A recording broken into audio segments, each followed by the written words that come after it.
जब हम पतिव्रता पद पर पहुंच जाएंगे,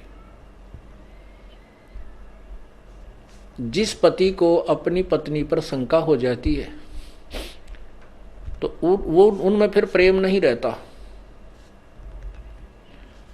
और जो पतिव्रता स्त्री है उसका पति अपने सामर्थ्य के अनुसार उसकी पूरी सुरक्षा करता है, पूरी सुविधाएं देने की चेष्टा करता है। ठीक इसी प्रकार हम आत्माएं, ठीक इसी प्रकार हम सभी आत्माएं उस एक ही परमात्मा की हैं, वो हमारा पति है, सबका मालिक है। पति मीन मालिक, स्वामी, वो हमारा पति है। और हम जब तक उसमें पतिव्रता की तरह आस्था नहीं बनाएंगे तब तक वो हमारी मदद, हमारी सहायता नहीं पूरी नहीं करेगा। जब हम पतिव्रता की तरह उसके, एक पतिव्रता का अर्थ है कि जैसे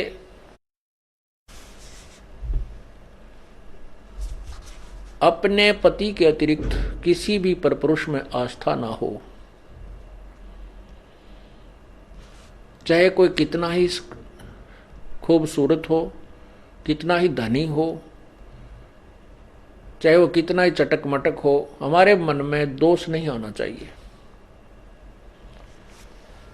और एक अपने पति पर हमने श्रद्धा रखनी चाहिए, उसमें आस्था रखनी चाहिए, तो हम पतिव्रता। पतिव्रता का अर्थ ये भी नहीं होता कि पति के अतिरिक्त सबका अनादर करे, किसी का अनादर नहीं करना। जैसे जेठ जेठानी घर में होते हैं, जेठ है, जेठानी है, देवर देवरानी है, ननंद है छोटी बड़ी,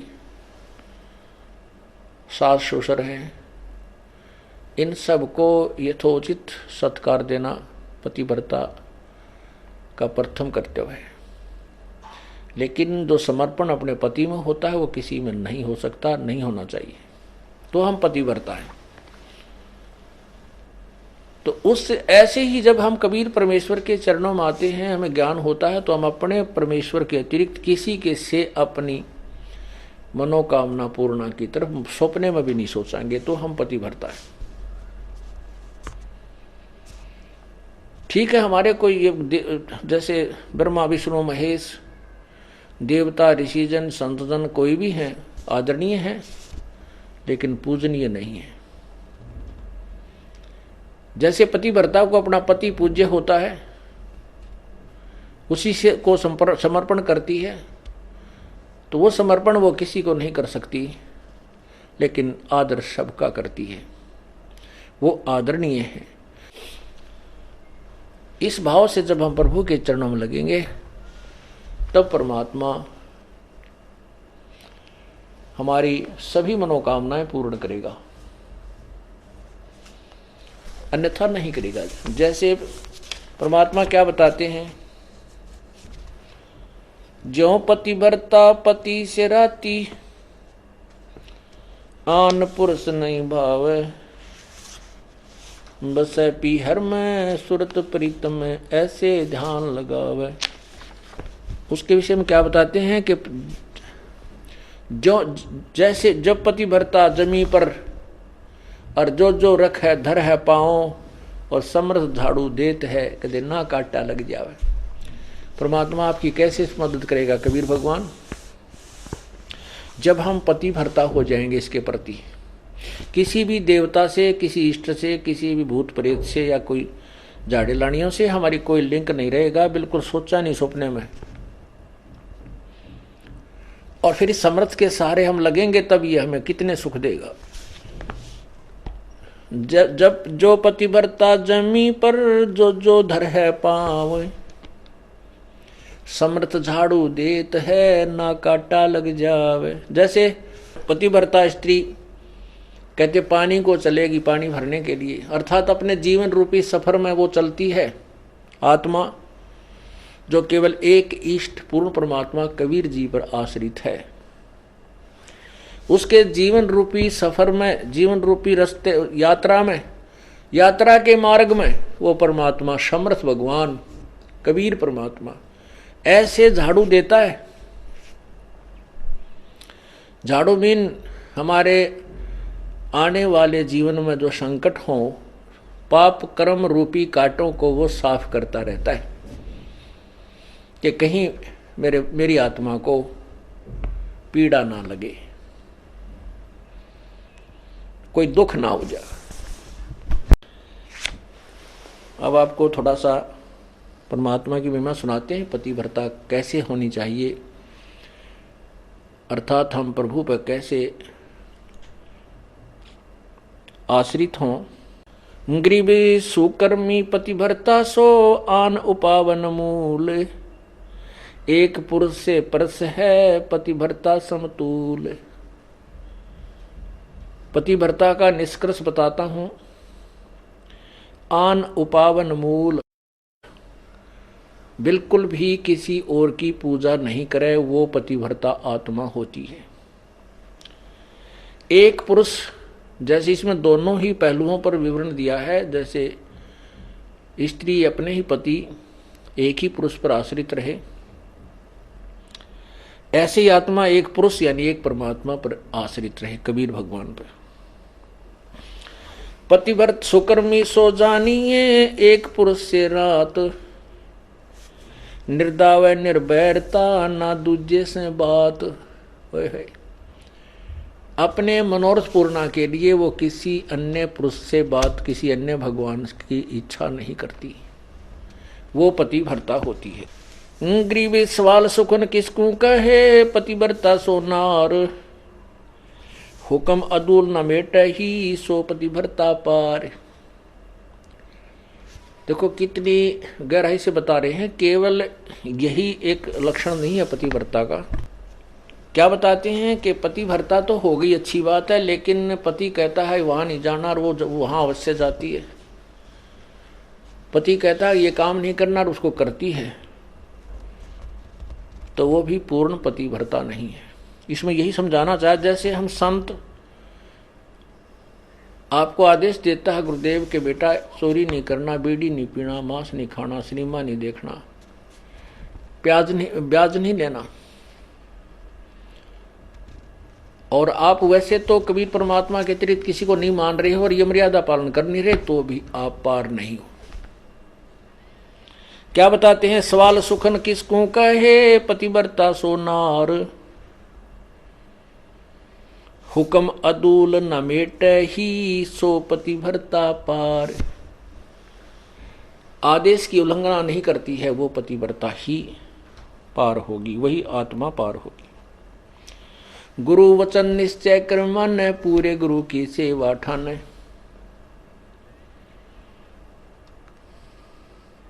भाई जो गुरु वचन पे डट गे रकट गे फंद 84 के, कट गे फंद 84 के, कट गे फंद 84 के। भाई जो गुरु वचन पर डट गे रकट गे फंद 84 के। वस्तु मिली ठोड़ की ठोड़ मिट गी, मन पापी की दौड़। वस्तु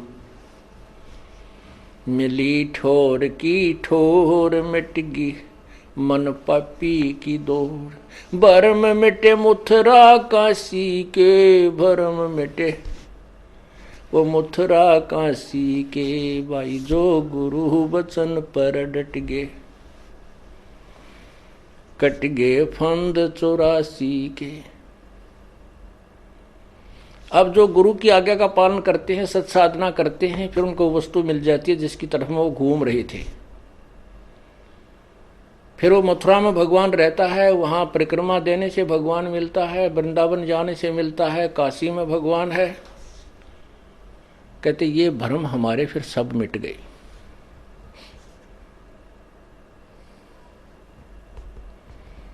उसी के ऊपर यहां कहा है,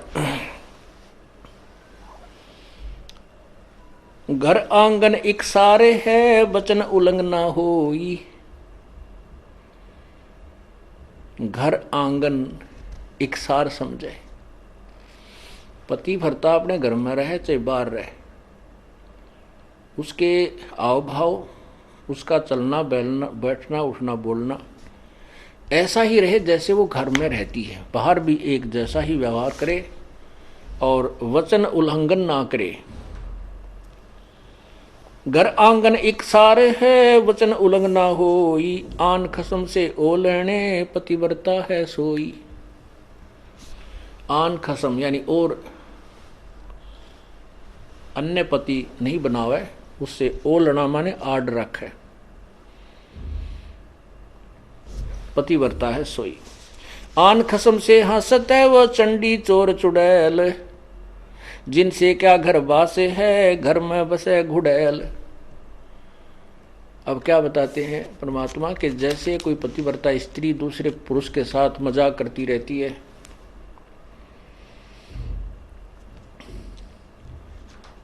तो उससे दुर्भावना पूर्ण करती है, तो उसमें दोष है। वो कहते हैं वो तो एक भूतनी बस है घर में, और उससे क्या घर, जिनसे क्या घर बास है, घर में बसे गुड़ैल। ऐसे ही ये पतिव्रता यहाँ आत्मा की तरफ ज्यादा संकेत है। परमात्मा कहते हैं कि मुझे ऐसे ही अच्छे नहीं लगोगे यदि तुम ऊपर से तो कबीर साहब करते हो, अब कबीर पंथी हैं, कबीर साहब के मानने वाले, अंदर से सारे ही देवताओं की पूजा करते रहते हो। आन खसम से हंसत है वो चंडी चोर चुड़ैल। परमात्मा इतने नाराज होते हैं। कहते हैं परमात्मा 100 वर्ष सतगुरु की पूजा, एक दिन आन उपासी, वो अपराधी आत्मा फिर पड़े काल की फांसी। 100 वर्ष तो ये साधना करते रहना जो हम आपको बता रहे हैं, और एक दिन अन्य पूजा कर लेना, परमात्मा कहते हैं वो अपराधी आत्मा पड़े काल की फांसी। तो ऐसी गलती क्यों करेंगे हम? तब करेंगे जब हम ज्ञान नहीं सुन पाएंगे, और ज्ञान उस दूसरे ज्ञान के लोगों से हम ज्यादा संबंध रखेंगे, तो वो हमें विचलित कर डालेंगे।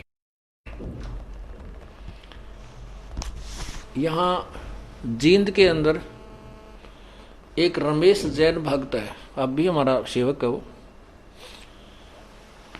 उसकी पत्नी को दौरे पड़ते थे, दमा था उसकी पत्नी को, दमा था उसकी। एक लड़की को दौरे पड़ते थे, 2 जुड़वा बच्चे थे, वो बहुत बीमार रहते थे। महीने में 2-2, 3-3 हजार रुपए का उनका डॉक्टरों का, मेडिकल का खर्चा होता था। एक भक्त ने उनको समझाया कि आप हमारे गुरुदेव से उपदेश लो, कबीर परमेश्वर की शरण में आओ, आपके सब झंझट मिट जाएंगे। काफी कुछ कहने से उन्होंने मान लिया, और फिर वो टर्म एंड कंडीशंस भी बता दी उसको कि ये नहीं करना आपने। जब तो उन्होंने मान लिया ठीक है, हम तो बहुत दुखी हो गए हैं इनको पूजा करते करते, और साधनाओं से हमारी दुर्गति हो रही है, तो हम क्या करेंगे, हम नहीं पूजेंगे उनको। उन्होंने उपदेश ले लिया। उपदेश लेने के बाद उस बहन के 2-3-4 महीने तक कोई दमा नहीं, लड़की का दौरे पड़ा करते, उसका कोई दौरा नहीं, बच्चे स्वस्थ हो गए। वो तो इतनी खुशी मनाई, ओहो हे भगवान, भगवान मिल गए हमें तो। परमात्मा कहते हैं पर्वत पर्वत में फिरा, कारण अपने राम, राम जैसे संत मिले जिन सारे सब काम। अब क्या हुआ कि उसने वो 3-4-5 महीने के बाद ये गुग्गा पीर का दिन आ गया, गुग्गा नौमी आ गई। उसकी पड़ोसन आई, कहने लगी है कमलेश, और गुग्गा की पूजा नहीं करी तूने? वो बोली ना हम ना करा कर, हमने छोड़ दी, मारे तो जो ना गुरु का नाम ले लिया। वो किसी और पंथ से संबंधित थी, वो दूसरी लड़की जो बहन आई उसके पास, वह कहने लगी नाम तो हमने भी ले रखा है, पर पूजा सारी करनी चाहिए ना, तो ये नाश कर देंगे। उनका फलाना करना ना, वो अपने पंथ के उसके विषय में बताने लगी कि ऐसे उसने हमारे पंथ का है कि उन्होंने ये पूजा छोड़ दी थी, उनका एक का बेटा था वो मर गया, अब तो भाई सारी पूजा करते हैं, और भी वो भी करने लग गए। तो वह डर गई कि कदे भाई सजो गुग्गा पीर दुखी कर दे, उसने वो पूजा पाजा अपनी कर दी। पूजा कर दी तो अगले दिन वो लड़की तो दौरा पड़ने लग गया। उस कमलेश ने सांस नहीं आवे, दमा हो गया न्यू का न्यू, और दोनों लड़कों की तबीयत खराब। अब उस सेठ लाला जी को पता नहीं था रमेश को क्या गड़बड़ कर रही है नालायक। वो घर पे आया और वो कहा ऐसा स्थिति फिर होगी। उसने उस भगत से संपर्क किया कि भाई मारा तो फिर होगी भाई बात, कोई फायदा नहीं हुआ। वो बोला भाई ऐसे कैसे हो सकता, तो 4-5 महीने तेरे ऊपर ऐसा मेहर बख्शी है, आज कैसे नहीं हो सकती है, कैसे मानूं मैं तेरी बात, अब देख ले चाल। वो दोनों आगे, वो दोनों आगे तो क्योंकि हमें पता है कि परमात्मा की मर्यादा भंग होने से ही काल प्रवेश कर जाता है। या तो सीता के चारों तरफ जो लक्ष्मण ने रेखा खींची थी ना, ये लक्ष्मण रेखा समझना मर्यादा भगवान की, और इसको तोड़ते ही या दुर्गति शुरू हो जाएगी, तो सीता की हुई थी। अब वो राम कोई बवड़ा नहीं था जो लक्ष्मण ने ये कहा तू या तो आइए मत भूल कर भी, रावत इसको चारों तरफ ये मंत्र पढ़ कर या रेखा खींच देना। अब सीता अपने आप में सियाणी बन गई। जब रावण आया एक साधु का भेष बनाकर भिक्षा मांगने लगा, तो सीता ने कहा कि आ जाओ महात्मा जी, ले जाओ भिक्षा ले जाओ। अब जो ही वो निकट आया उस रेखा के, तो उसमें लपट निकली, रावण 10 कदम दूर खड़ा हो गया। तो उसने कहा कि माई भिक्षा देनी है तो बाहर आकर दो, नहीं तो हम नाराज हो जाएंगे, ये कर देंगे। इसमें तुमने पता नहीं क्या मंत्र पढ़ रखा, ये मुझे आगे नहीं आने दे रही। अब सीता जी ने सोची कि बिजली पड़े साधु तो है, 1 मिनट में देकर आटा डालकर वापस आ जाऊंगी। तो या तो उसकी नालायक सोच थी अपनी, जबकि वो महापुरुष कह के गए थे इसे बाहर मत निकलना रही, साधु है तो अपन आ जाएगा अंदर। यदि ये साधु है तो इस लक्ष्मण रेखा को पार करके आ जाता, तो साधु भी कहाँ है वो, इस रेखा से डर गया। तो उसने ऐसा ही किया, मर्यादा भंग कर दिया, लक्ष्मण रेखा उल्लंघ गई। फिर देखो क्या दुर्गति हुई, रावण उठा ले गया। 12 वर्ष तक उस रावण के बाग में बिरान मट्टी हुई। पुण्यात्माओं, ये लक्ष्मण रेखा समझ लेना जो परमात्मा के नियम है। यदि तुमने अपनी सुरक्षा चाहिए तो लक्ष्मण रेखा से बाहर मत जाना, फिर देखना खेल मालिक का। तो उसने क्या हुआ कि वो कहने लगा भाई तुमने कोई और पूजा की है। रमेश बोला ना बिल्कुल नहीं, कति नहीं कर दिया, हम तो छोड़ दी सारी उस दिन। अब उसका गले उतरा नहीं उस भगत के कि तो हो ही नहीं सकता, जब तक हम मर्यादा नहीं तोड़ेंगे तो यह हानि नहीं हो सकती, यह हमारे भगवान का नियम है। तो वह लड़की उस रमेश ने पूछा उस कमलेश से क्यों वो घर में रहती है, कितने कोई और पूजा की? वो बोली ना, मैं क्यों करूँ थी। वह नो डरती ना बतावा कर तरही थी कि भी गड़ेगा, सोमा होगा, गुस्सा होगा। तो भक्त यूं कह रहा था जी मैं वैसे ही घूमतू ऐसे ऐसे बाहर न निकल गया, परमात्मा ने भेज दिया। तीसरा दिन था वो, जैसे आज गुग्गा नवमी थी, 10वीं न उनकी ब्राह्मटी होगी, एकादशी को वो वहां गया। तो घूमता घूमता पीछे को चला गया।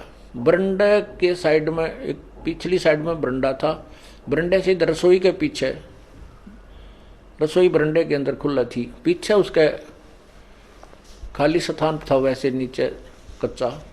वहाँ क्या देखा कि एक थाली रखी पुरानी सी, और उसमें 2-4 जोत सी लगा रखी है आटा बना के।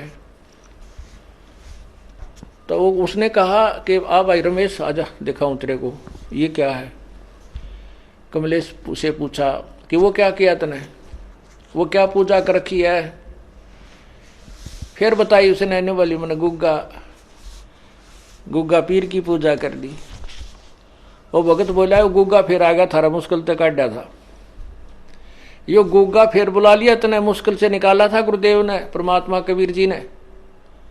अब चाट ले इस गुग्गा ने, पूज ले। तो वो फिर लग गया वह पैर पकड़ने, वह कहने लगी भाई मैं तो माफ़ी मांगूंगी गुरुजी तय। तो उन्हें कहा भाई माफ़ी मांग, परमात्मा से जाकर पूर्ण उपदेश लो, तुम तो काम कति बिगाड़ दिया, थारी सुना तो सुना, ना भी सुना। तो रमेश ने भी बहुत धमकाई हुआ बेबे, उसने सारी बताई जी मैं डरागनी थी, और कोई आसपास यहाँ मेरे दूसरा सहयोग था नहीं जिसे मैं पूछूं अपने भगत था, वहाँ कोई भगत नहीं था। और मैंने सोची कि बिजली पड़ा है, एक दो बत्ती ला दूंगी, गुग्गा भी राजी हो जाएगा। इन गुग्गान राजी कर तांबरान माटी करवा रहे हैं। हमने एक ही प्रभु को प्रसन्न करना है। एक साधे सब सदे, सब साधे सब जावे, माली सींचे मूल को वो फले फूले अगावे।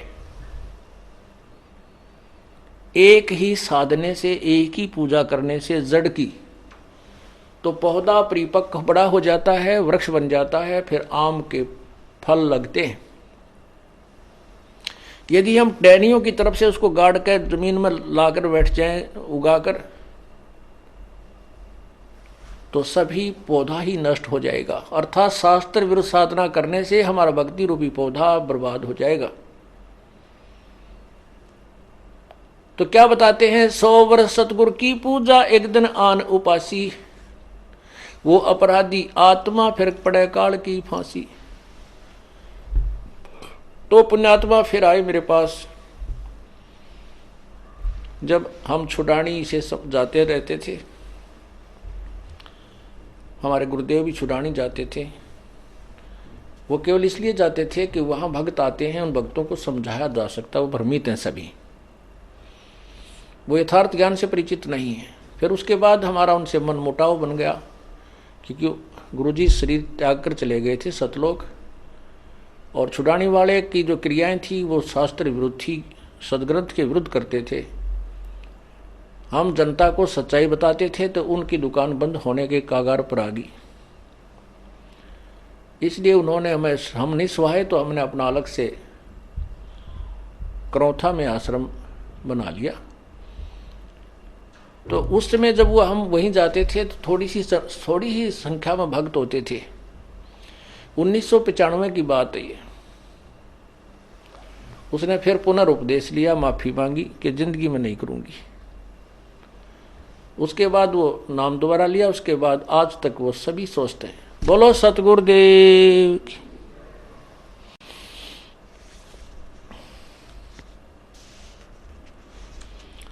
तो ऐसे हमें पतिव्रता होना है अपने कबीर परमात्मा के प्रति। गीता जी अध्याय नंबर 13 के श्लोक नंबर 10,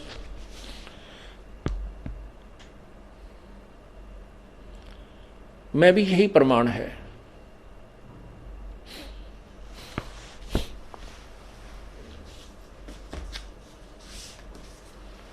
उसमें लिखा है कि अव्यभिचारिणी जो भक्ति करते हैं,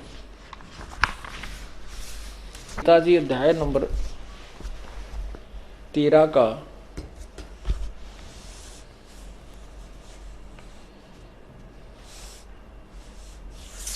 अध्याय नंबर 13 और ये मंत्र नंबर 10 श्लोक नंबर 10, अव्यभिचारिणी भक्ति, भक्ति अव्यभिचारिणी। मुझको मई माने मेरी होती है। मुझ ये ब्रह्म कह रहा है कि मुझको अनन्य योग द्वारा अव्यभिचारिणी भक्ति तथा एकांत और शुद्ध देश में रहने का स्वभाव विषाक्त मनुष्यों के विषाक्त समुदाय में प्रेम न होना, ऐसे 13 में लिखा, 11 में है मेरी भक्ति करे तो भी अव्यभिचारिणी करनी है। व्यभिचारिणी होती है जो एक व्यभिचारिणी लड़की उसको कहते हैं जो अपने पति के अतिरिक्त अन्य पुरुषों से संपर्क करती है, जिसको वैश्या की दर्जा दिया जाता है। तो यहाँ कहते हैं अव्यभिचारिणी भक्ति द्वारा मेरी भक्ति करे। और फिर तत्व ज्ञान के द्वारा, जो कि जब हम ब्रह्म की साधना किया करते हैं तो भी हमने उस पर आश्रित रहना पड़ता है। और फिर ऐसे ही सिमिलरली हम पूर्ण परमात्मा की जिस भी इष्ट की हम साधना करते हैं उसके प्रति हमें ऐसी श्रद्धा रखेंगे तो ही वो हमें लाभ देता है, कोई भी हुआ चाहिए। तो यहां क्या बता रहा है कि आगे देखो 11वें में कहा कि अध्यात्म ज्ञान में नित्य सतित तत्व ज्ञानार्थ, तत्व ज्ञान के अर्थ रूप परमात्मा को ही देखना, यह सब ज्ञान है, और जो इससे विपरीत है वह अज्ञान है, ऐसा कहा है।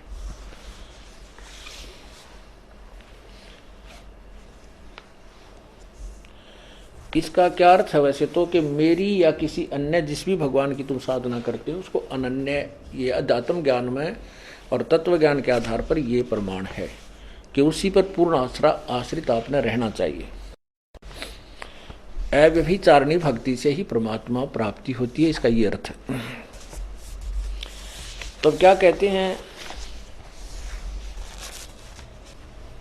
आन खसम से हंसत है वो चंडी चोर चुड़ैल, जिनसे क्या घर बास है वो घर में बसे घुड़ैल। एक पुरुष अपना सही दूजा आन अनीत, अपने पति से राती ये और शिला सब भीत। सुकर्मी घर में रहे पतिव्रता सोनार, आन पुरुष से प्रीतड़ी ना रखिए घर बार। अब आपको भी संदेश दे रहे हैं परमात्मा कि जो स्त्री आपके अतिरिक्त किसी अन्य में आस्था रखती है तो वो घर में रखने योग्य नहीं है। और यहाँ इसी प्रकार परमात्मा कहते हैं जो मेरे अतिरिक्त किसी अन्य देवता को पूजेगा तो मैं भी उसको अपने घर में अपनी शरण में नहीं रखूंगा। ये आपको दोनों तरीके बता रहे हैं। अब क्या बताते हैं, जो पतिव्रता हो जाती है, सत्साधना करते हैं, पतिव्रता सुनी नहीं, कहते हैं फिर वो सुनी नहीं है, उसका रखवाला परमात्मा भगवान है।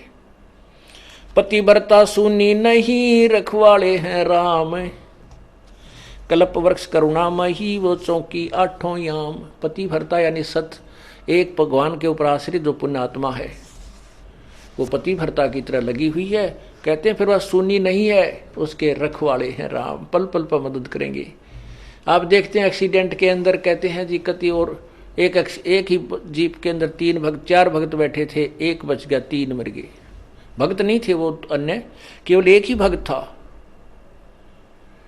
एक जीप में एक हमारा भक्त था, 3 और थे, 3 मर गए, ड्राइवर मर गया, ड्राइवर समेत, और वो बच गया। 1-2 को और चोट आ गई, और जहां वो मरे उसी सीट पर वो था। तो यहां कहते हैं पतिव्रता सुनी नहीं रखवाले हैं राम, कबीर परमात्मा, हमारा राम कबीर है। कल्प वृक्ष करुणामयी ही चौकी आठों जाम। कल्प वृक्ष एक ऐसा पेड़ बताया स्वर्ग में, कहते हैं कि वो सर्व मनोकामना पूर्ण करता है। तो परमात्मा कबीर जी कहते हैं आपके साथ इस कल्प वृक्ष का भी काम करते हैं।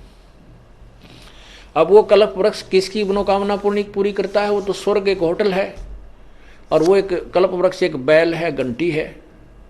अब जो उस कल्प वृक्ष के पास जाकर जो मांगता है उसी समय उसके सामने वही आहार आ जाता है, तो उसकी कमाई से ही जाता है। और यहां आपको परमात्मा अपने कोटे से भी देगा, कबीर परमात्मा। पतिव्रता सुनी नहीं रखवाले हैं राम, कल्प वृक्ष करुणामयी चौकी आठों जाम। पतिव्रता पानी चली, पतिव्रता पानी चली पन ही नाही पाए। वस्त्र अंग विनंग है वो आप देत उड़ाए। पतिव्रता पानी चली यानी सत्ता, जो पतिव्रता यानी सत्य परमात्मा की जो वो प्यारी आत्मा अनन्य मन से भक्ति कर रही है अपने एक इष्ट की, वो अपने जीवन किसी भी कार्यवश जाती है और उसके पास कोई असुविधा है तो तुरंत पूरी कर देता है। ऐसे बहुत से भक्त बहन भाइयाँ बेटियां हमें मिलती हैं। भक्त कहते हैं जी हमारे यहाँ आश्रम में आने के लिए किराया नहीं था, और 3 दिन से यही जुगाड़ था कि 200 से 400 रुपये हो जाए, मिल जाए तो हम आश्रम में जाएं कहीं से भी, क्योंकि गरीब आदमी के साथ और ज़्यादा दिक्कत आ जाती है। कई बार ऐसी स्थिति परमात्मा पैदा भी कर देता है। उसका विश्वास दृढ़ करने के लिए।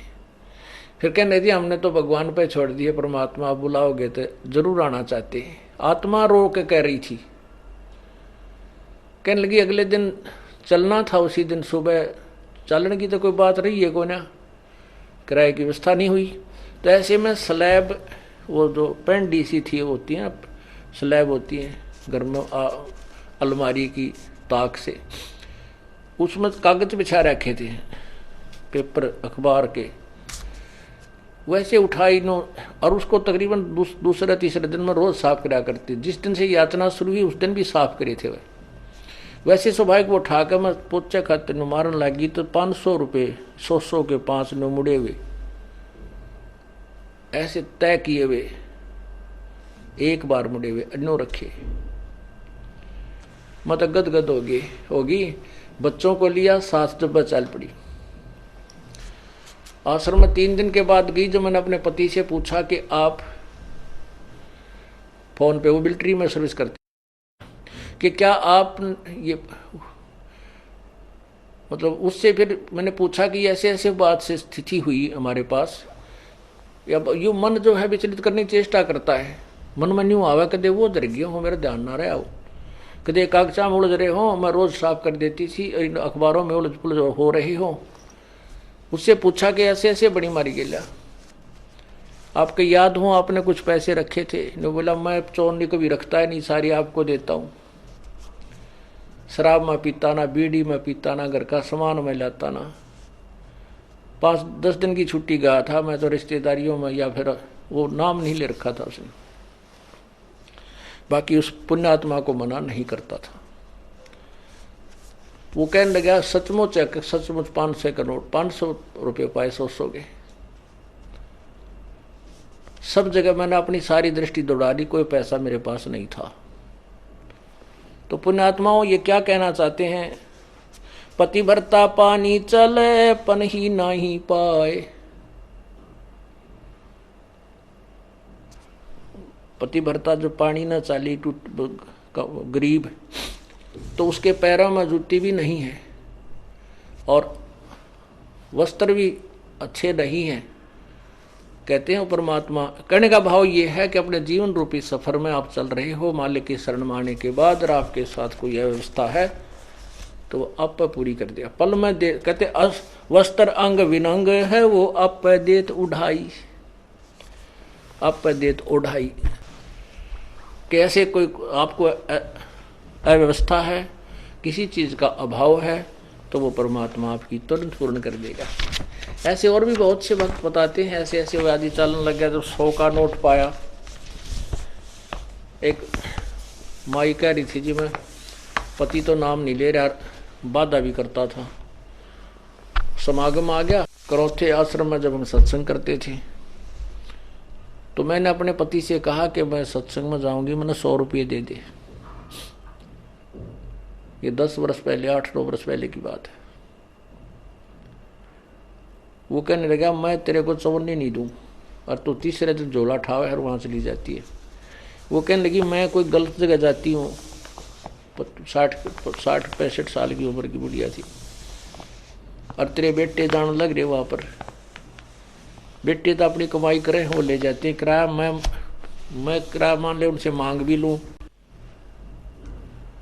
तो तुम नखरे करता है, क्योंकि बेटे अलग हो रहे हैं, उनसे थोड़ा द्वेष रखता है, उनसे कैसे ले लेगी, वहाँ जाओ भी नहीं। तो उसने कहा कि मुझे 100 रुपये दे दे। ने बोला कति नहीं जान दूँ, और जाके दिखाइए आज तू। तो नहीं, मैं पैसा किराया दूँ नहीं, तू जाएगी कैसे? तो वो कहने लगा मेरे द्वारा पैसा को ना। फिर आखिर में ये बहाना मिला उसने कि मेरे द्वारा 100 रुपये को नहीं। वो क्या कहती है उसकी पत्नी कि मैं तो बैठ कर रोने लगी, जहाँ पूजा स्थल है रोने लगी है, भगवान देख कौन बनी। हम एक दूसरे के ऐसे बांध रखे हैं कि हम इनसे अब अपने भगवान के दरबार में भी नहीं जा सकते। आखिर में कहने की मैंने ये सोच लिया कि मैं अभी चाहती हूँ किसी पड़ोसन पर मांग मूंग कर मैं जाऊंगी। इतना दृढ़ निश्चय मैंने कर ही लिया था, लड़ाई होगी, बोलेगी, मार पीट लेगा और 2 मुक्के खा लेगी भगवान के नाम पे। ध्रुव प्रहलाद पिटे, मीराबाई पिटी, ऐसे ही निर्णय होता है। ऐसे ही परमात्मा निकटाता है। इतने में वो बूढ़ा साइकिल लेकर जा था,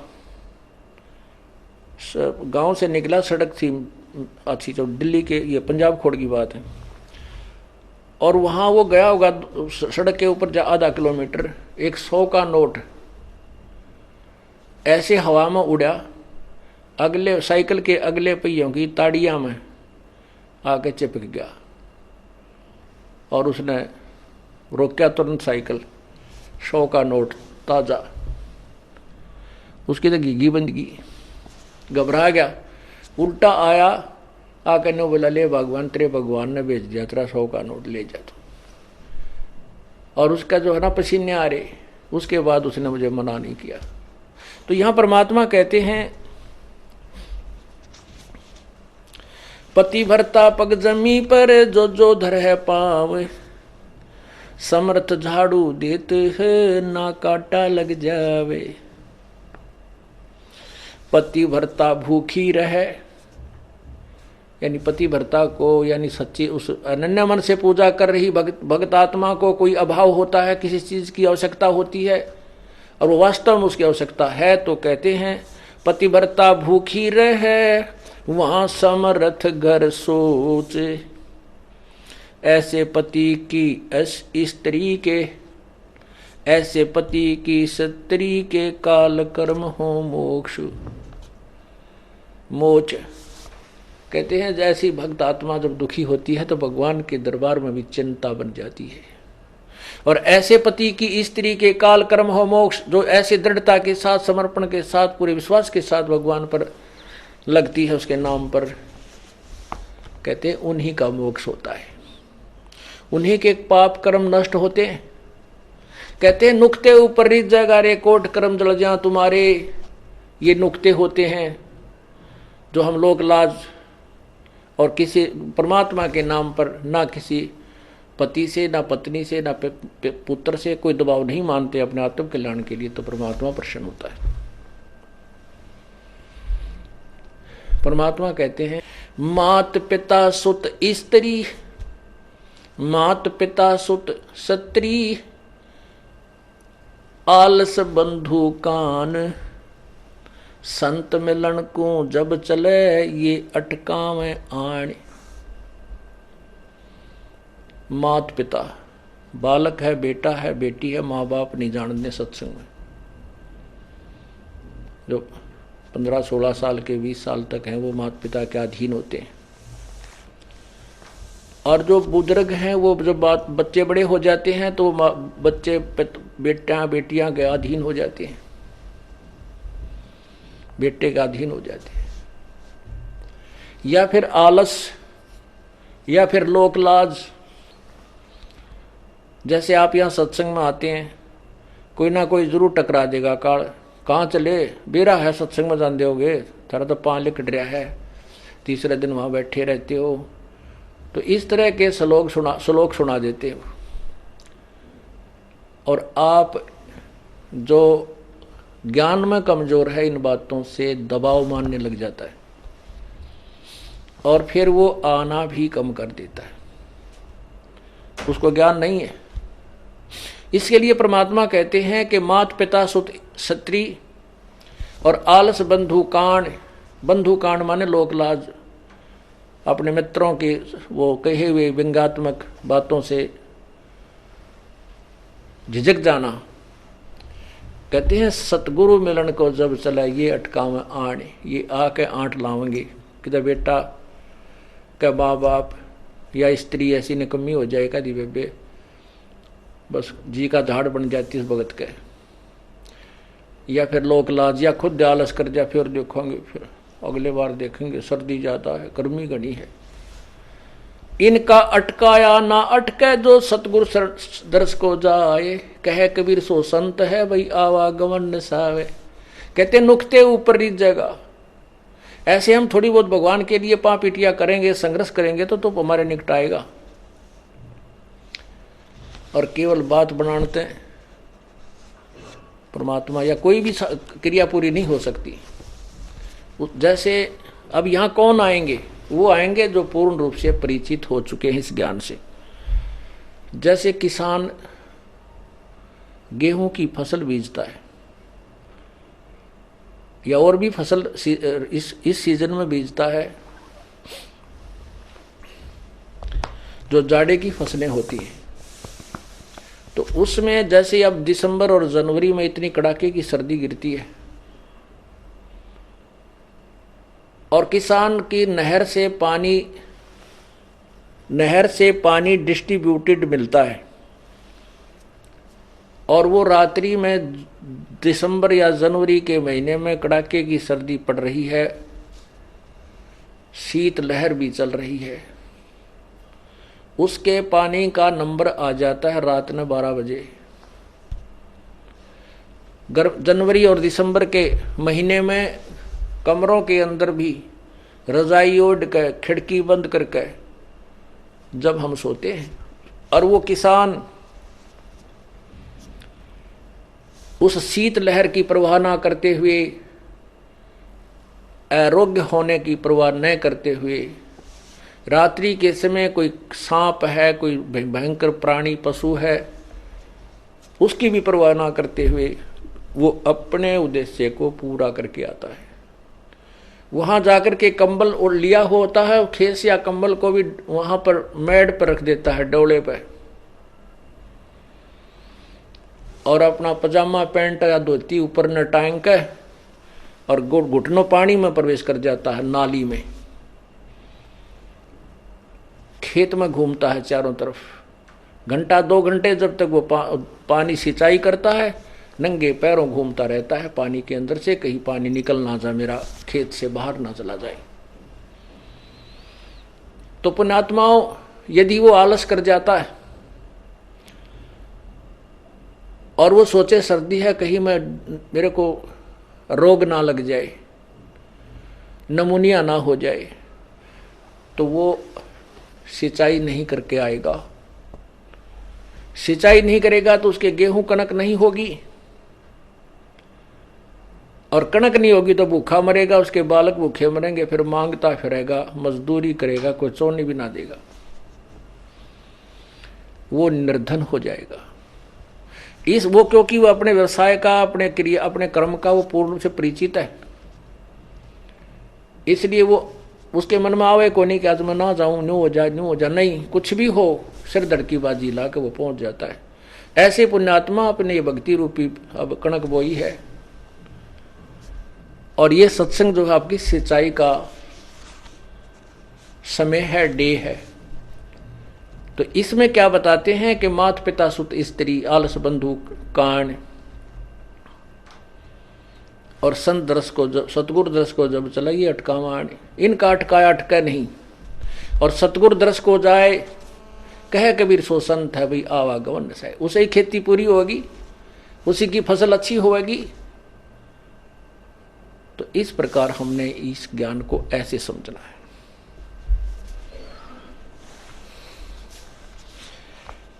पतिव्रता बतियां करे आन पुरुष मुख जोड़े, ओ साहेब भोतरे साथ है वो पल में बैठे तोड़े।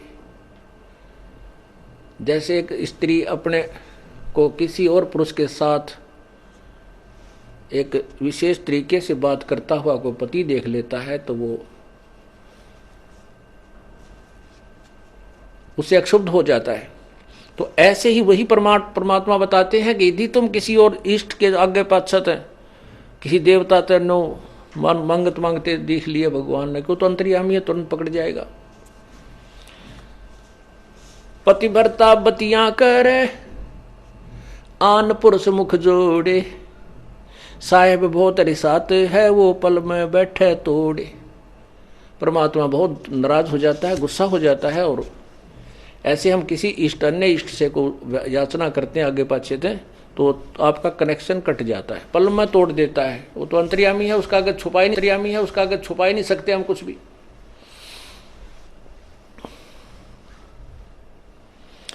नैना आन न देख ही श्रवण सुने नहीं बैन, रसना से बोले नहीं सो पतिव्रता ऐन। दूसरे इष्ट को, दूसरे पुरुष को आंखों से भी नहीं देखे, आंखों से देखने का तात्पर्य है कि हम उसके उस स्वरूप पर दृष्टि डालते हैं तो अंदर से कुछ उथल पुथल शुरू हो जाती है, वो नहीं होनी चाहिए। यानी हम किसी से कोई बात सुनते हैं, वो वहाँ गया था, उस माता धोकन गया था, उनका ये लाभ हो गया, और वह माता धोकन जाने वाला का नाश हुआ पड़ा, वो दिखा दूँ। उसको पिछले पुण्य की कमाई से कुछ मिल रहा है तो लगता है जैसे मैं वो धोकने गया हूँ उसी से मुझे लाभ हो गया। नहीं, ये ज्ञान आधार नहीं है, धूल में लठ लग रहा है। नैनो आन न देखे ही और श्रवण सुने ना बैने, यानी किसी और की प्रशंसा पुरुष की भी नहीं पतिव्रता सुन सकती, नहीं सुनना चाहिए। यानी दूसरे भगवानों के भी हमने प्रशंसा भी नहीं सुननी हमें, क्योंकि पहले तो हमें ज्ञान हो जाएगा नहीं कितनी समर्थता था, हम सुनेंगे भी तो भी अनसुनी हो जाएगी, पता लग जाएगा छोड़ बेरा हजी से ये भगवान है कहाँ तक के। अपने पिए के पलंग दर रह जमी से लागे, सोपी की से जांच डे जिनके मोटे भाग। अपने पति के पलंग के सहारे बैठी रहे, अर्थात कहने का भाव ये है कि द्वार धनी के पड़ा रहे धक्के धनी के खा, 100 काल जगजोल ही पर द्वार छोड़ ना जा।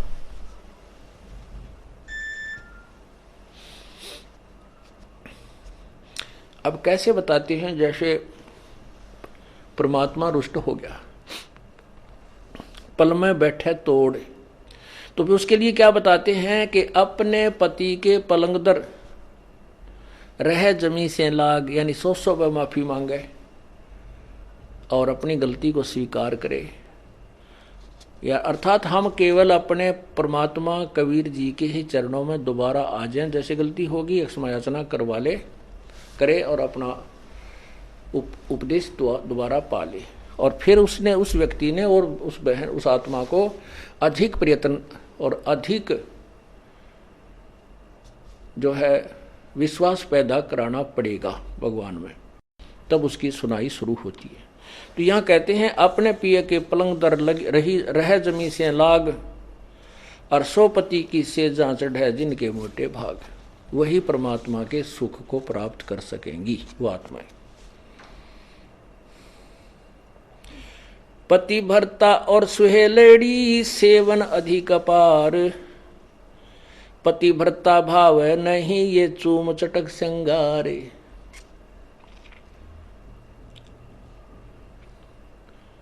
पुण्यात्माओं, इसमें दोनों ही हमें आदेश दे रहा है परमात्मा, दोनों ही निर्देश हैं अपने साधारण जीवन में और इस भक्ति जीवन में हमने कैसे जीना है। पतिव्रता और स्वेलड़ी सेवन अधिक अपार, वो अधिक से अधिक जो पुण्यात्मा है, पतिव्रता यानी एक इष्ट पर आश्रित पर पुण्यात्माएं हैं, वो अधिक से अधिक सेवन यानी पूजा करती हैं। और वो पतिव्रता भावनी चोम चटक श्रृंगार, पतिव्रता को किसी भी प्रकार के बाह्य आडंबर करने की आवश्यकता नहीं,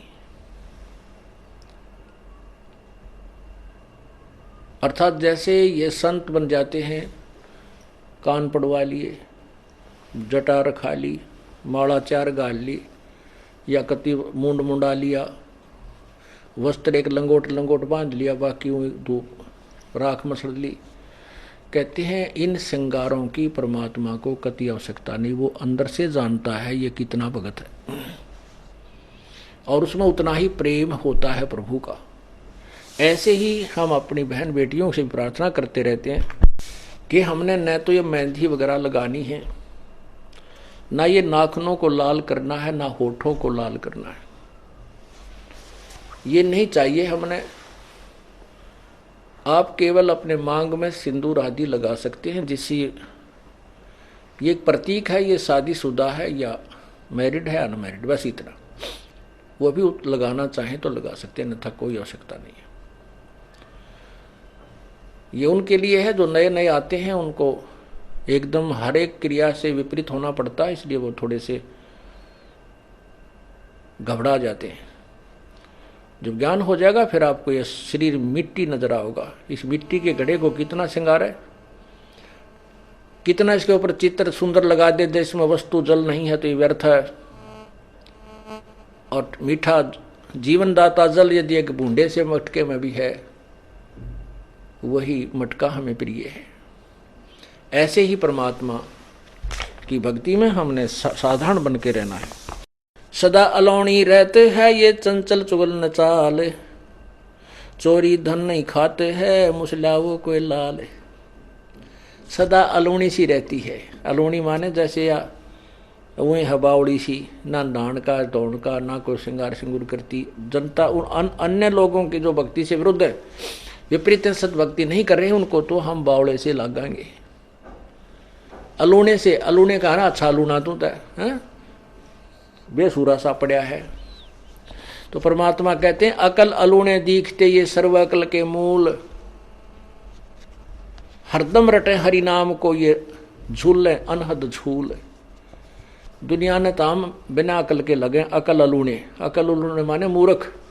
तीसरे दिन सत्संग में जाते हैं, दान करते हैं, पाठ करवाते हैं, हाँ, तो हम उनको तो कति मूर्ख लगे हैं कि ये काम छोड़ कर जहाँ है इनका नाश होगा, टोटा आ जाएगा इनके। अरे बोले आदमियों, कहते हैं परमात्मा कहते हैं चढ़ी चौंच भर लेगी नदी ने घट्यो नीर, दान दिए धन नहीं घटे कहते साहिब कभी। अब दान कौन करेगा? अब हम अकल उन्होंने दिखते हैं, अकल उन्होंने दिखते ये सर्व अकल के मूल। हम तो बौड़े से लागा है जनसाधारण समाज ने, लेकिन ये संत जो इस तरह लग रहे हैं, ये सर्व अकल के मूल, इनके अंदर सारे ज्ञान की जड़ इन्हें प्राप्त हो चुकी है। ये सतभक्ति पर लग गए हैं, बुराई छोड़ दी है, तो ये तो सर्व ज्ञान के मूल इनके पास है। अब दान करने से हानि नहीं होती, ये उन्हीं को लगता है जो इस क्रिया से परिचित नहीं है। जैसे एक किसान खेत में गेहूं बोया था, गेहूं का बीज बीज रहा था, तो वो क्या करते हैं, एक थैला होता है, उस थैले को काख में टांगते हैं ऐसे टेढ़ा, और उसमें से मुट्ठी भर के और बैलों के पीछे, हल्के पीछे बैलों से हल जोड़ के पीछे एक पाइप सी लगाते हैं।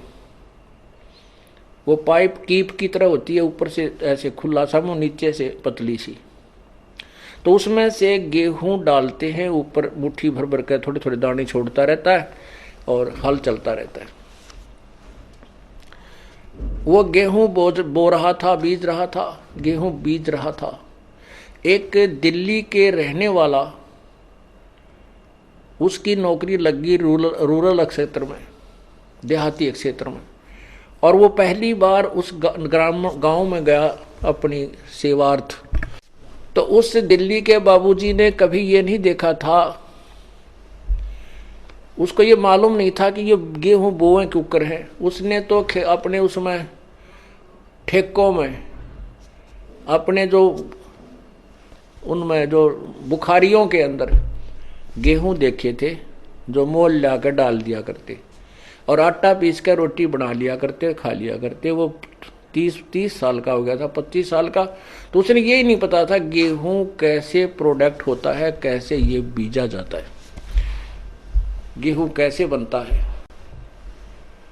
तो उस व्यक्ति ने जब देखा कि गेहूं को एक व्यक्ति उस पाइप का महक है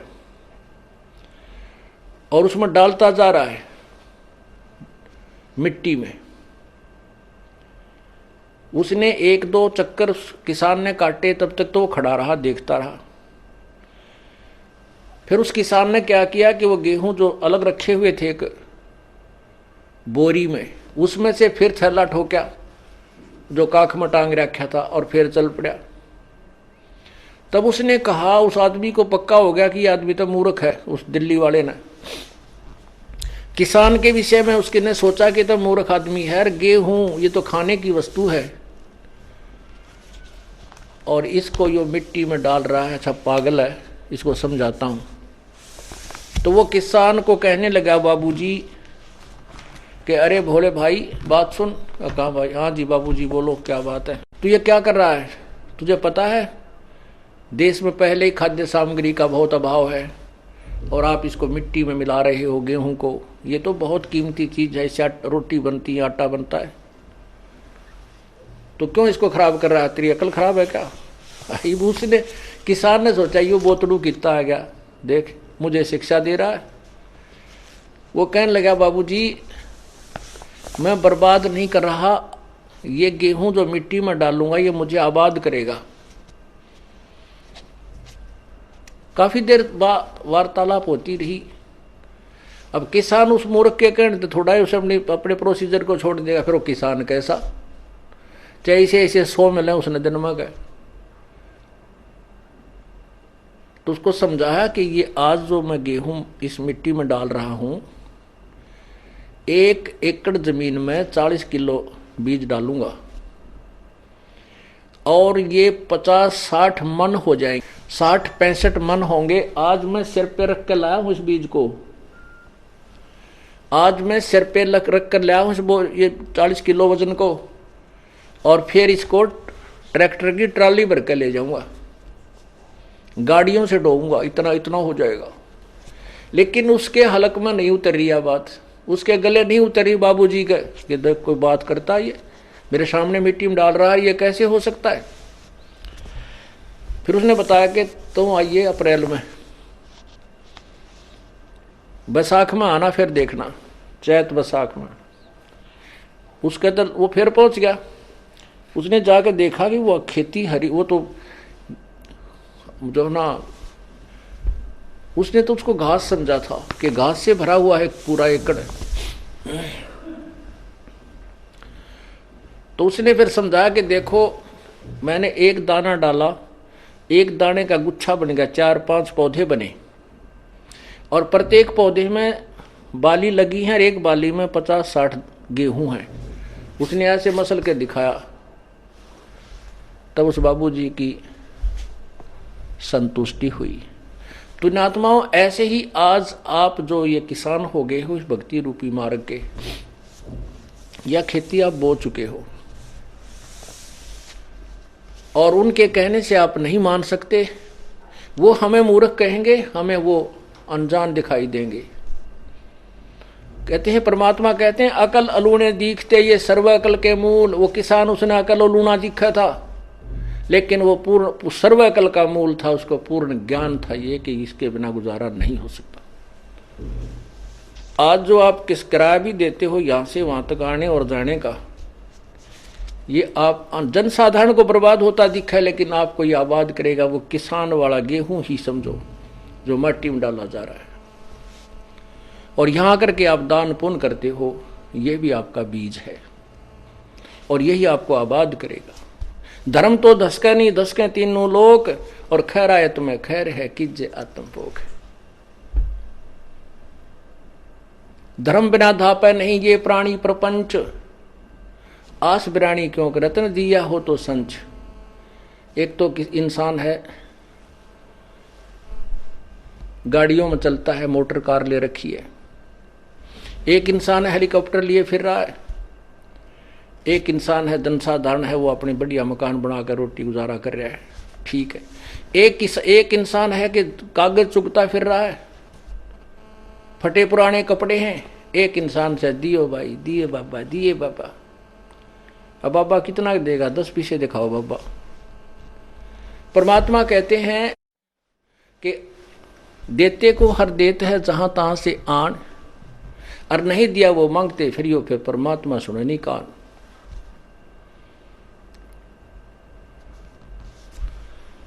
धर्म बिना धापे नहीं ये प्राणी प्रपंच, आस बिरानी क्यों के रत्न दिया हो तो संच। यदि पहले दान किया तो आज मिलेगा, अन्यथा चाहे सिर पटक ले, चाहे कितने किसी प्रकार की तू अन्य साधना कर ले। हाँ, ये मान लीजिए तेरे भाग्य में नहीं है, पूर्व में दान नहीं कर पाया, तो अब आपको तरीका बताया जा रहा है, ऐसे कीजिए। प्रमाण है कि जैसे द्रौपदी ने उसी जन्म में एक अंधे महात्मा को एक बिल्हाता अर्थात 8-9 इंच का एक कपड़ा लंगोट टाइप कोपीन टाइप बना के पाड़ के दिया था। यानी वैसे तो उसने लगभग सारी साड़ी पाड़ के डाल दी थी नदी में। अंधा महात्मा था, हाथ नहीं लग गया, वह एक लकड़ी के लपेट के उसके हाथ के लगा दिया। अर्थात उस इतने के कपड़े का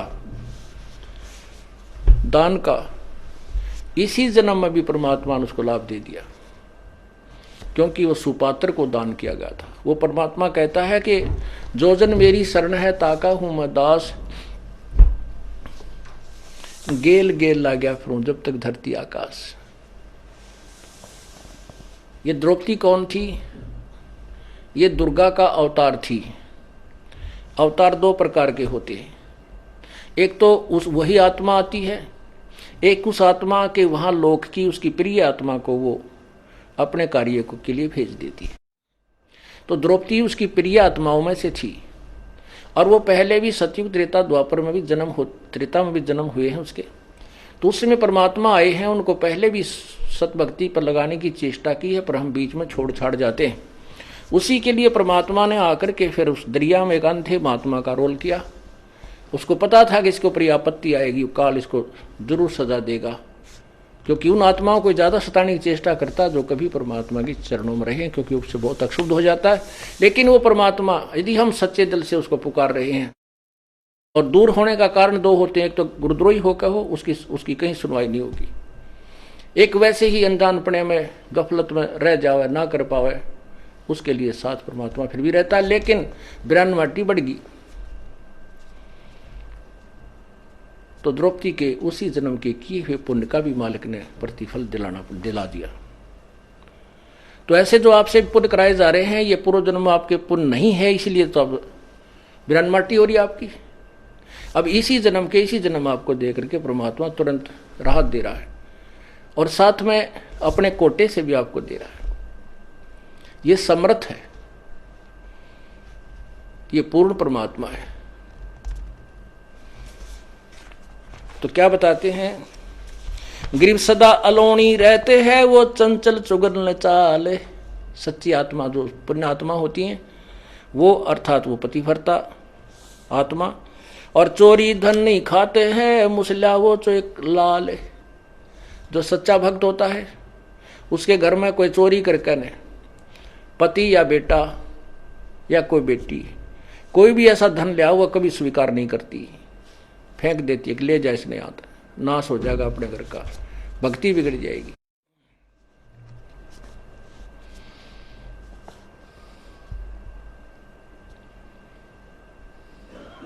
हक हलालम खाते हैं सो साहेब दर जाही, लाल मुसे घर में धरे सो पति भरता नाही। चोरी के धन अपने घर पर रख ले वो भगत नहीं है, पुरुष है चाहे स्त्री।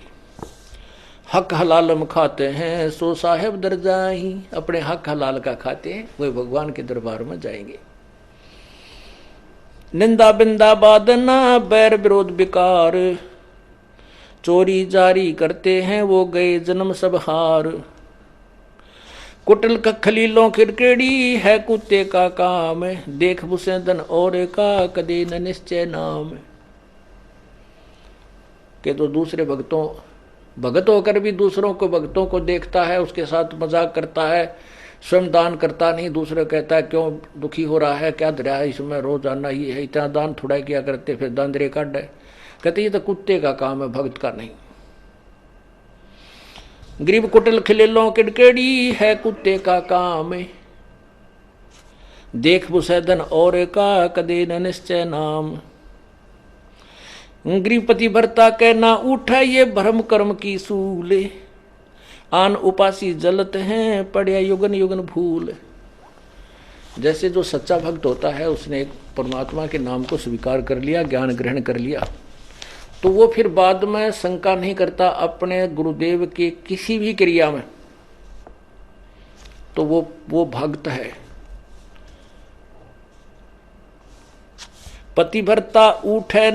पतिभरता के ना उठे ये भरम कर्म की सूल, यानी उसके अंदर ये कांटा सा नहीं चुभता कि ऐसा नहीं करना चाहिए था, गुरुजी ने ऐसा कैसे कह दिया, ऐसा नहीं हो सकता, ये नहीं करना चाहिए था, ऐसा हो गया, फलान हो गया। कहते वो पतिव्रता यानी वो भक्त नहीं है। पतिव्रता के उठे नहीं, इस कर्म भ्रम की भूल, जो कर्म किया जा रहा है सतगुरु जो कह रहे हैं उसमें भ्रम पैदा करता है, उसमें अविश्वास करता है, वो दुष्ट आत्मा है। चाहे कितनी दान कर रहा है, कितनी भक्ति कर रहा है, नथिंग है उसके पास। जैसे काल उदाहरण दिया था आपको, भगवान की किसी भी क्रिया में हमें विश्वास नहीं होना चाहिए, तभी हम सफल हो सकते हैं।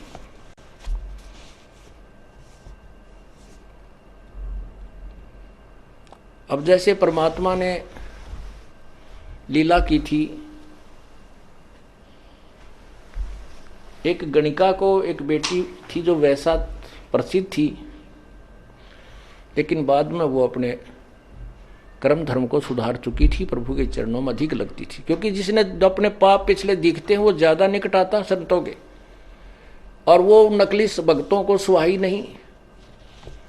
गुरु जी ऐसे नहीं करना चाहिए, गुरु जी ने यहाँ नहीं बिठानी चाहिए, वह लड़की बदनाम है, संगत बदनाम हो जाएगी, आश्रम बदनाम हो जाएगा, ऐसा नहीं करना चाहिए। तो ये शिक्षा जो हम देते हैं गुरु जी के, तो हम दुष्ट आत्मा हैं। संत की क्रिया को यदि हम समझ जाएं तो फिर हम मन संत हो गए, फिर यहाँ स्टूडेंट बनकर बैठने की क्या जरूरत है तुम्हारी। पुण्यात्माओं, जो भी आप बुद्धिमान ये हो जाओगे, नहीं हो तो धीरे धीरे परमात्मा बहुत झटके देगा, तो हम तभी वहां पार होंगे। कहते हैं कच्चा हीरा करच हो और नहीं सह घन भार, ऐसा यो मन हो रहा वहां लेखा ले दर करतार। हीरे को परखने की एक सिंपल एक विधि है, उसको ऐरन पर रख देते हैं, नीचे लोहे के प्लेट पर बहुत बड़ी भार है, एक मूसल सा होता है, और ऊपर से उसके घंट ठोकते हैं। यदि वो खरोंच हो जाती है उस हीरे के, तो वो कच्चा हीरा एक आनेगा नहीं, और वो जोका त्यों है, उसके निशान भी नहीं बनता है, तो वो पक्का हीरा है, उसी की कीमत है। तो यहाँ परमात्मा कहते हैं कि कच्चा हीरा कर्च होए, कच्चा भक्त फिसट जाएगा। ये क्या हो गया, ऐसा नहीं करना चाहिए था गुरु जी ने, ऐसा नहीं होना चाहिए था, वहाँ पर कैसे हो गया। अरे पशु, आज तक तूने ये सीखा इतने ज्ञान में। तो परमात्मा कहते हैं कच्चा हीरा कर्च हो नहीं सह घन भार घन मार, ऐसा यो मन हो रहे तो लेखा लेकर तार। पक्का हीरा बनोगे तब कीमत है, कच्चे की कितनी। और परमात्मा कहते शीश तुम्हारा जाएगा कर सतगुरु को दान, मेरा मेरी छोड़ दे यूं ही गयो मैदान।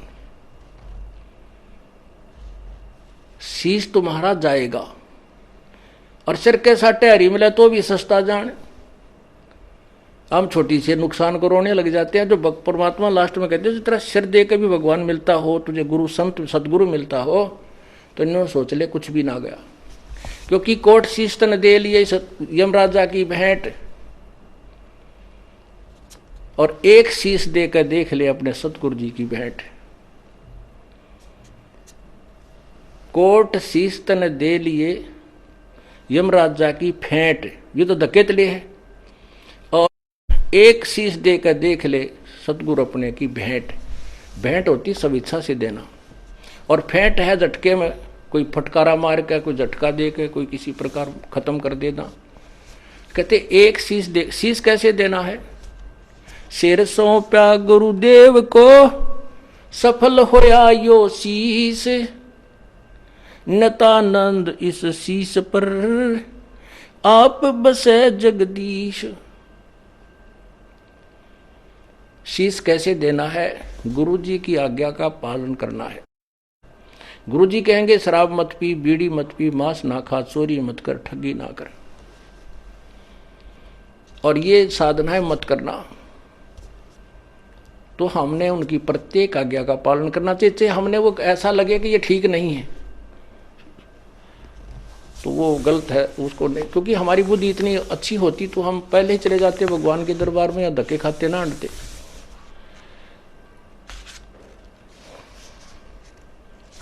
तो इस प्रकार हमने साधना को सच्चे दिल से करना है। अब सिर कैसे सौंपना होता है। एक शिष्य के 4-5 शिष्य थे, एक गुरु के 4-5 शिष्य थे, आश्रम में ही रहते थे। उन सबको शिक्षा दिया करते थे भाई गुरु के वचन की अवहेलना नहीं करनी चाहिए। गुरु शिरोधार्य होता है, उसके प्रति किसी अपवचन भी हमने नहीं सुनने चाहिए, ना कहने चाहिए, ना बोलने चाहिए, ना सोचने भी नहीं चाहिए। एक दिन गुरुदेव ने कहा कि भाई आ जाओ बच्चों, बैठो मेरे पास। पहले तो शिक्षा दी कि भाई गुरु परमात्मा से भी बढ़कर माना गया है और गुरु को भगवान समझकर ही उसकी आदेश का पालन और उसके साथ रहना होता है, जिससे हम सफल हो सकते हैं। क्योंकि यदि हमारे सामने गुरुजी भगवान आ जाए तो क्या हम उसके साथ दुर्व्यवहार कर सकते हैं? क्या हम उसकी आज्ञा का अवहेलना कर सकते हैं? नहीं जी, नहीं जी, नहीं, कभी नहीं कर सकते। अच्छा ठीक है। क्या हम गुरु भगवान को किसी ऐसी पीड़ा दे सकते हैं जो हमें, जो क्या दे सकते हो कोई पीड़ा? करना जी भगवान की तरफ तेन हाथ भी ना कर जा। तो कुछ देर के बाद वो गुरु जी कहता भी मेरी आज्ञा है कि तुम 5-5 जूते मेरे सिर में लगाओ। आप सभी 5-5 जूते निकालो अपने और मेरे सिर में मारो। अब सब स्तब्ध हो गए कि एक तरफ तो गुरु भगवान होता है, दूसरी तरफ उसकी आज्ञा का पालन, वो भी उल्लंघन। अगर नहीं मारेंगे तो हम। तब एक भक्त ने काफी देर के बाद अपना जूता निकाला और गुरुजी के चरणों के निकट जाकर के अपने सिर में 5 मारे। संत जी ने कहा बेटा डांडी मत मारे, तेरे सिर में नहीं कहा, मैंने मेरे सिर में कहा है। तब उसने कहा गुरुदेव ये दास का शीश भी तो आप ही का तो है, आपके शीश पे मार रहा हूं। तब उसको सीने से लगा लिया। धन्य है बेटा, बुद्धि भी चाहिए थोड़ी सी इस भक्ति मार्ग में। अकलबंद एक घना, बिना अकल क्या लख। तो ऐसे परमात्मा कहते सिर सौंपया गुरुदेव को, सफल हुआ यो शीश। संत जी कह रहे हैं और नित्यानंद इस शीश पे आप बसे जगदीशी। मारा रहा नहीं उसका है, इसने मारो चाहे छोड़ो, रखो चाहे खत्म करो, तो काल भी अड़प लेगा किसी दिन। भगवान लेगा तो ठीक ठिकाने तो रखेगा, मनुष्य जन्म दे देगा तो किरा कित गधा बना के छोड़ देगा। इसलिए हमने अपने परमपिता पर पूर्ण विश्वास रखना चाहिए। पतिव्रता के ना उठे ये ब्रह्म कर्म की सूल, आन उपासी जलत हैं या पड़ी जुगन जुगन भूल है। और उपासना करते हैं, यह युगा युगा की भूल पड़ी हुई है।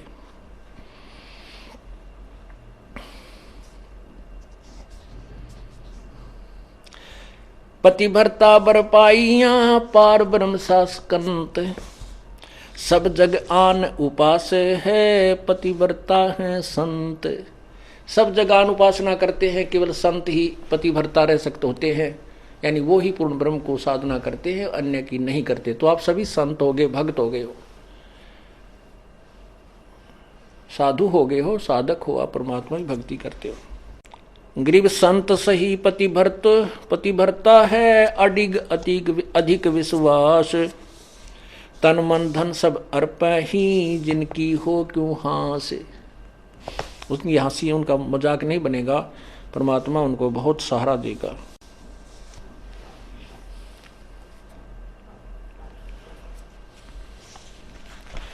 जो भी हो रहा है कहते अपने सिर पे नहीं ले। संत भक्त, मैंने उसको ऐसे कह दिया, उनका न्यू हो गया, मैंने उसको जोत बोलन की कह दी, उसका न्यू हो गया। नहीं, आप अपने सिर पे नहीं लेना, आपको भार बन जाएगा। राम करे सो होते हैं अपने सर नहीं ले, अपने सर जो लेवेंगे वहां मुगदर पड़ेंगे, मोगरे लागेंगे उनके। साहिब से सब होत है, बंदे से कुछ ना ही। वो राई से पर्वत कर दे और पर्वत से फिर राई। आपने देखा एक रोथा कांड, राई का पहाड़ बना दिया दुनिया ने, लेकिन उस सतगुरु के हुक्म बिना नहीं हो सकता था। अब उस पहाड़ को ये राई बना दिया। हम ज्यों के त्यों हैं और बकवाद करनी फिट्टे मुंह होते जा रहे। अब वो माथे हाथ मार कर रो रहे हैं कि अब भी उनकी तो ऐसी संगत बढ़ रही है, डटे नहीं डट रहे। तो जनसाधारण को ये विश्वास होता जा रहा है कि इनको सचमुच इनके साथ अन्याय किया गया। नहीं तो ऐसी बुराई सुनकर तो यहाँ झांके भी कोई नहीं, घर के भी दूर भाग जाए, घर वाले भी, रिश्तेदार भी भाग जाए। और ये मेरे बच्चे उमंग उमंग कर आ रहे हैं, क्योंकि ये सत्य से परिचित हैं। इनको वो सुख दिया है जो धरती पर कोई दे नहीं सकता।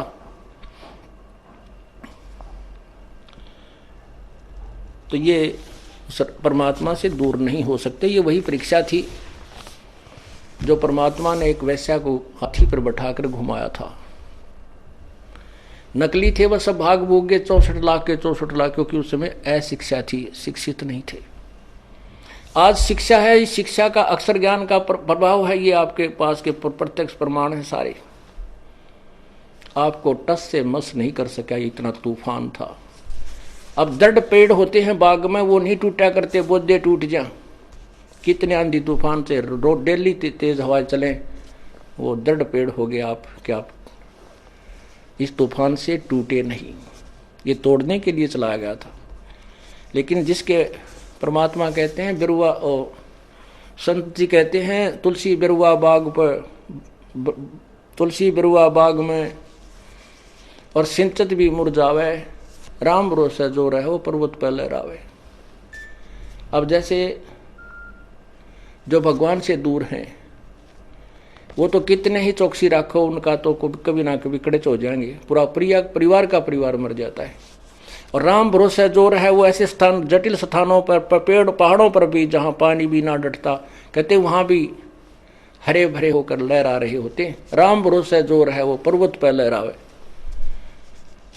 अर्थात आप भगवान पर विश्वास रखोगे तो आपको कठिन से कठिन आपत्तियों से भी आपका कोई कुछ नहीं बिगाड़ सकता। आप दूने फलो और फूलोगे। राम कहे सो होते हैं, अपने सिर नहीं ले, अपने सिर सो ले जो से लेते हैं वहां मुगदर पड़ेंगे।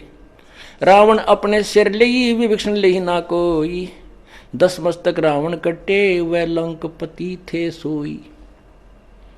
विभीषण को ज्ञान हो गया था, परमात्मा जब आए हुए थे मुनिंदर नाम से, उनको पूर्ण ज्ञान हो गया था। उन्होंने कभी अपने आप को अपने सिर पे नहीं लिया कि मैं कर रहा हूं। रावण ने अभिमान हो गया था कि मैंने साधना की, तपस्या की तो मुझे राज मिला। वो राज और 10 मस्तक रावण के कट्टे राज भी गया। और विभीषण ने तू ही कही भगवान आप ही आपका दास हूं, जो राखे तो ही रहेगा आपका बच्चा। उसको वो लंका का राज मिला। तो ऐसे पुण्यात्माओं हमने इस मार्ग को समझना है, परमात्मा विश्वास रखना है। बोलो सतगुरुदेव की जय।